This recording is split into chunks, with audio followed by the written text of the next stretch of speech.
উন্নয়নের পাসওয়ার্ড আমাদের হাতে এই স্লোগানের মধ্য দিয়ে খাগড়াছড়ির মাটিরাঙ্গা উপজেলায় নানা আয়োজনে ডিজিটাল মেলা ও ইন্টারনেট সপ্তাহের উদ্বোধন করা হয়েছে।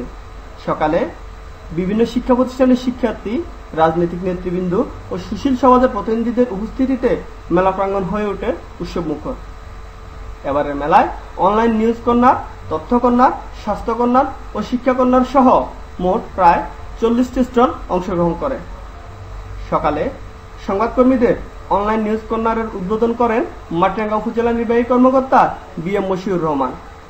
এ সময় তিনি বলেন, ডিজিটাল মেলা এবং ইন্টারনেট উইক সরকারের একটি প্রোগ্রাম সারা বাংলাদেশে 487টি উপজেলায় একযোগে শুরু হয়েছে।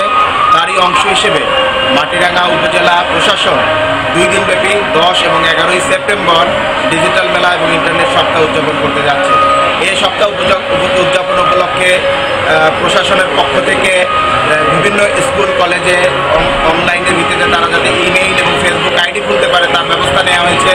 মেলায় 5000 দর্শনার্থী যারা আসতে পারে তাদের ব্যবস্থা নেওয়া হয়েছে। অনলাইন নিউজ কর্নার, তথ্য কর্নার, স্বাস্থ্য কর্নার, শিক্ষা কর্নার ইত্যাদি ব্যবস্থা রাখা হয়েছে। পাশাপাশি ডিজিটাল মেলাকে সম্পূর্ণ মেলা প্রাঙ্গণকে ওয়াইফাই জোনের আওতাভুক্ত করা হয়েছে।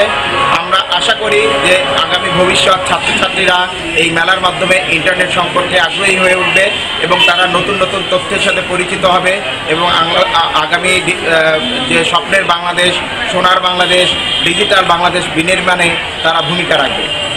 বর্তমান সরকারের ডিজিটালাইজেশনের অংশ হিসেবে মাটিরাঙ্গায় এই প্রথম বড়সড় ডিজিটাল মেলার উদ্বোধনকে ইতিবাচক হিসাবে দেখছেন গণমাধ্যম কর্মীরা। ডিজিটাল মেলা এবং ইন্টারনেট সপ্তাহ যে আয়োজন সত্যিকারের প্রশংসনীয় এবং সরকারের যে উদ্যোগ মাঠ পর্যায়ে তৃণমূলে এত বিশাল আয়োজন, এত সুপরিসর এবং সুসজ্জিত যে আয়োজন, এই আয়োজন নিশ্চয়ই সরকারের এই উদ্যোগকে অনেক দূরে এগিয়ে নিয়ে যাবে বলে একজন সংবাদকর্মী হিসেবে আমি মনে করছি। এ যাবৎকালে এত বড় পরিসরে মাটিরাঙ্গাতে আর কখনো এই জাতীয় প্রোগ্রামের আয়োজন হয়নি। আমি মনে করি এই প্রোগ্রাম থেকে আজকে যে হারে বিভিন্ন শিক্ষা প্রতিষ্ঠানের শিক্ষার্থীরা এখানে হাজির হয়েছে তারা অবশ্যই জ্ঞান অর্জন করে যে যার বাড়িতে ফিরে যাবে এবং তা আগামী দিনে যার যার প্রয়োজনে কাজে লাগাবে। সরকারের ভিশন 2021 বাস্তবায়নে ডিজিটাল মেলার মাধ্যমে বাংলাদেশের তথ্য প্রযুক্তি অনেকটাই এগিয়ে যাবে এবং প্রত্যন্ত অঞ্চলের সাধারণ মানুষ এর সুফল ভোগ করবে, এমনটাই প্রত্যাশা মেলায় আগত দর্শনার্থীদের। সাইফুর রহমান, বিজয় টিভি।